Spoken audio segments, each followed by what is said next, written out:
People in India eat out on average one time a week. They spend $3.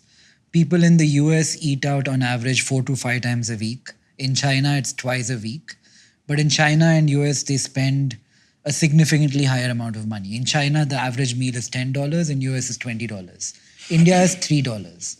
Why do you think that is? Is it cultural? Why do people go out as little? Is it because you can have a chef at home? We live in joint families. There is always food at home. Stigma of wasting food.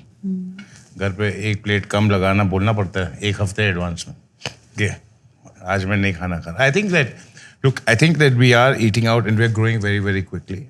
We were eating out 4 times a month in, I think in 2014 when we did our first report, Zorawar. And I think the 2019 report was the previous, just before the No, even later, COVID. no? We had come up to 8 times a month, and in urban area we were up to about 16 times a month.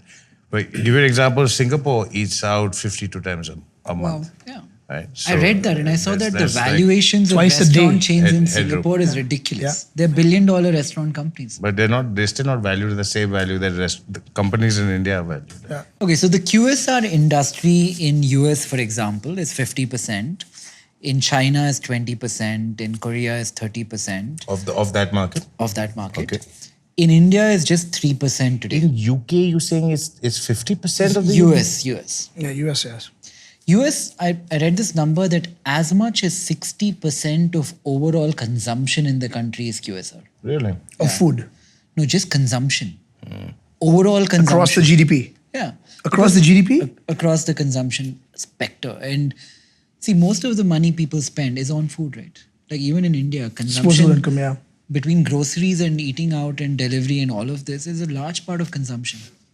I think in the US, the rent will probably be the biggest, but you're right. I think in terms of gross disposable income spend, food would be highest. They don't cook at home. Yeah. They eat out more often than labor anybody except the arbitrage. Singaporeans. So which way do you think India will go? India is at 3%. Do you think we'll go the China way, where there seems to be a balance of dine-in, QSR, all of that working, but QSR has only grown to 20% and stopped there. I think that's a cultural difference. You think India is more going to mimic China than America because culturally we are similar? My vote goes to China. Look, in America, fast food works because it's labor arbitrage. You go to a supermarket, you buy the ingredients, you chop it, you cook it, you stir it, you plate it, you wash the dishes after that. It's going to cost you more than going to a QSR, ordering that burger, that fry, that shake.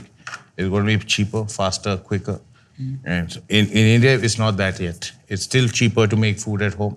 It's the labor arbitrage is still not considered that important, right? There's always going to be somebody at home who's happy to cook for you, who's going to happily clean the dishes for you. So that price arbitrage is not there. So the value seekers will continue.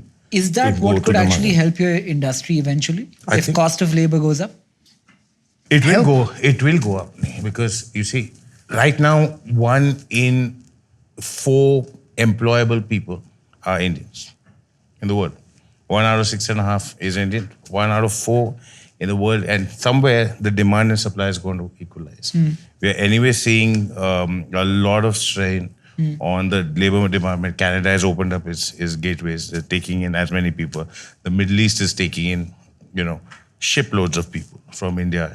And I'm talking only about in the hospitality sector. So That'll make it more expensive for you. in it India. will get. So this demand supply, gap is going to How has the cost eventually of start labor getting- gone up for you in your restaurants? Let's say over the last 5 years.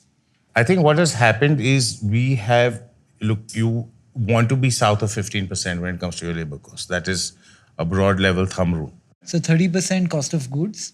35% COGS, right? You got 15% labor, 15% rental, 15% incidentals. You want to make 20 to 25%. Marketing?